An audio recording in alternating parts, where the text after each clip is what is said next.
At least 60,000 migrants crossed into Spain's Ceuta enclave in the span of 24 hours, government officials said on Friday, sparking what Spain described as the biggest crisis since at least 2021.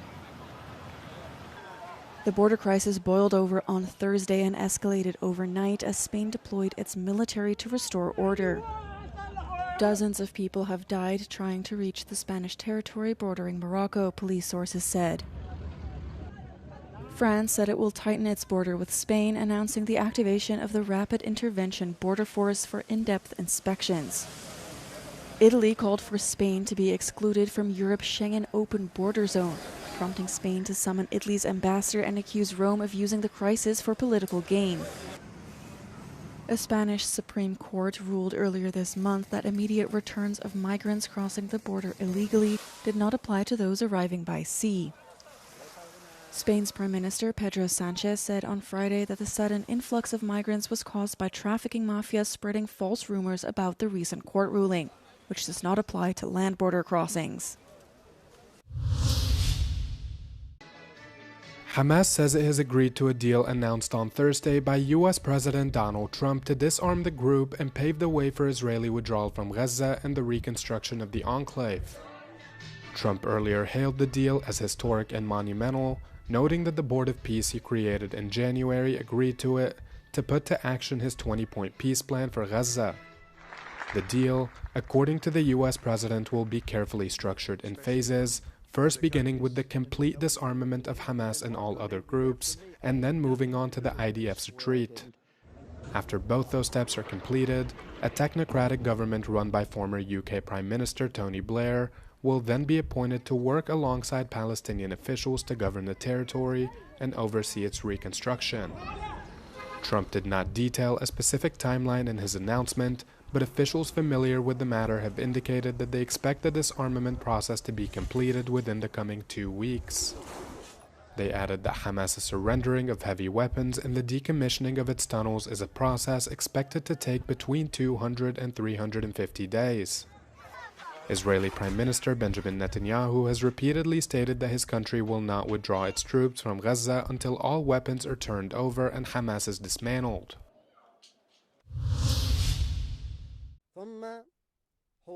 Yemen's Houthi leader threatened Saudi Arabia with full escalation.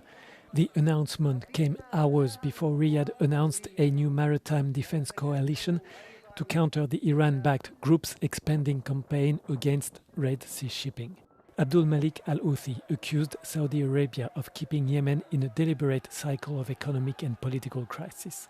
Saudi Arabia's response to the Houthi maritime campaign took institutional form on Thursday when Riyadh hosted 43 countries to discuss the creation of a new multinational maritime defense coalition. The coalition is designed to protect freedom of navigation and energy supply routes through the Bab el-Mandeb Strait, the Red Sea and the Gulf of Aden. The strait carries roughly 12% of global maritime trade. The Bab el-Mandeb campaign comes at a time when the Strait of Hormuz, the Gulf's other critical choke point, remained under blockade after the US-Iran war continued following the collapse of the interim deal between the two sides.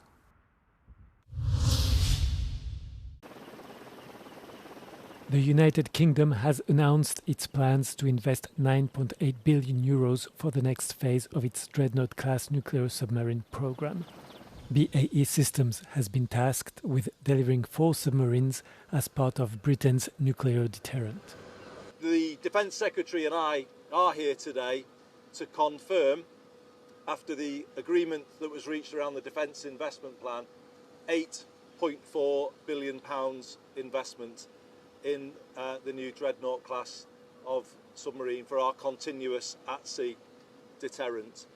The investment was set to help the first of 4 submarines, the HMS Dreadnought, complete its sea trials and be ready to enter service with the Royal Navy in the early 2030s, Downing Street said. Burnham's government said the program would support 47,000 jobs and apprenticeships over the next decade. The European Union said it is ready to play a substantive role in an effort to resume talks on the Cyprus issue. Cyprus President Nikos Christodoulides welcomed Raffaele Fitto in Nicosia, marking the first visit by the Executive Vice President of the European Commission since his appointment as Special Representative for Cyprus. According to the Cypriot government, they discussed the next steps as well as the European officials' upcoming meetings with the parties involved. Following the meeting, Raffaele Fitto explained how he views his new mission.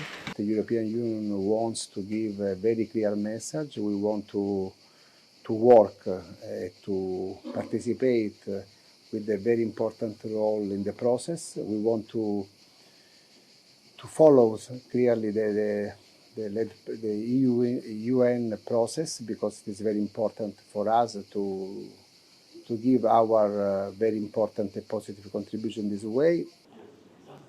The Cypriot government says it seeks to leverage EU-Turkey relations to advance the process. Foreign Minister Konstantinos Kombos described the meeting as useful and constructive. He noted that Nicosia is considering ideas and proposals for the next steps, but emphasized that Turkey's final stance remains decisive. Υπάρχει η δυνατότητα να έχουμε πρόοδο. Εμείς εργαζόμαστε για να δημιουργηθούν οι συνθήκες για να έχουμε αυτή την πρόοδο. Σε πάρα πολύ μεγάλο βαθμό όμως η απάντηση σε όλα τούτα τα ερωτήματα βρίσκεται στην Αγκύρα. Fitto's visit, which also included a scheduled meeting with Turkish Cypriot leader Tufan Erdoğan, took place a few days after Antonio Guterres' meeting in Cyprus.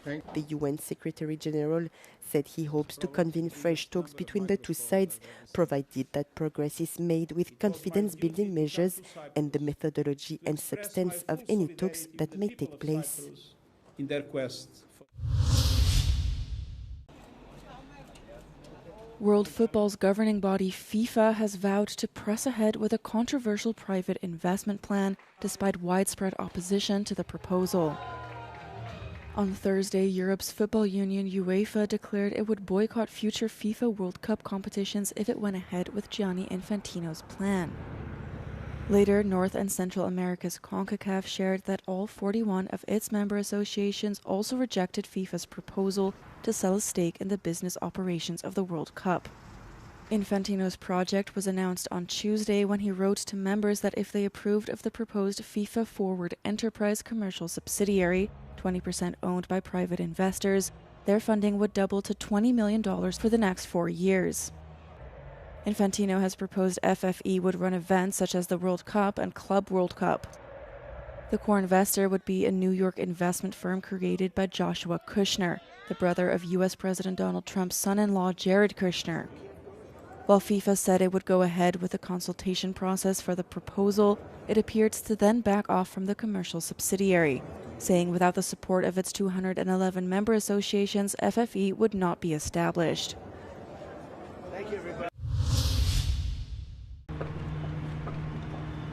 The European Union's antitrust sheriff is investigating whether Chinese platform Temu received potentially distortive foreign subsidies with surprise raids carried out last December.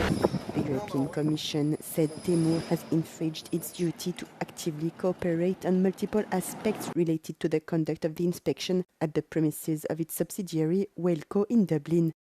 Temu rejected the EU's findings, claiming it cooperated fully and complied with all the requests the Commission made during the inspection.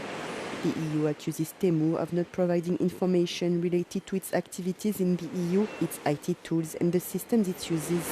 Temu also did not provide specific books and records on its activities in the EU.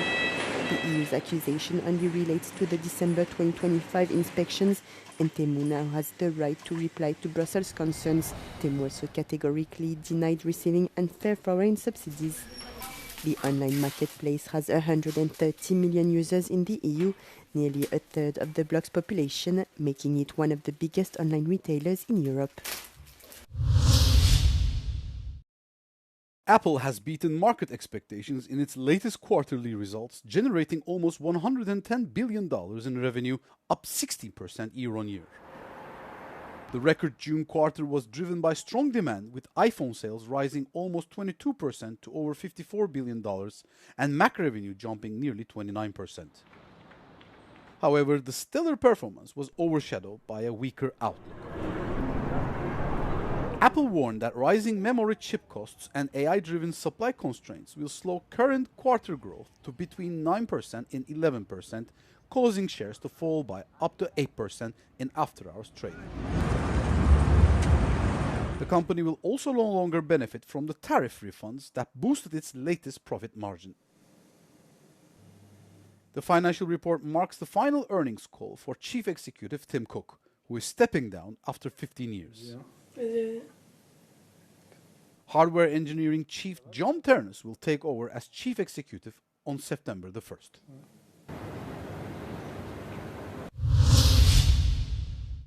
British oil and gas giant BP said on Friday that it had launched a process to market its North Sea business for a potential sale as it looks to focus on its, quote, highest value opportunities. According to a statement, BP said it believes their North Sea business will be better positioned as part of another company. The announcement came a day after new UK Prime Minister Andy Burnham signalled that he could take a more flexible approach to North Sea oil and gas production amid concerns about the UK's energy security and volatile global energy markets. It also comes amid US President Donald Trump's repeated call on Britain to ramp up oil and gas production in the North Sea. On Thursday, Burnham said he intended to take, quote, a pragmatic approach to developing and using the region's resources. BP's North Sea portfolio off the UK coast comprises 5 production hubs and employs some 1,100 people.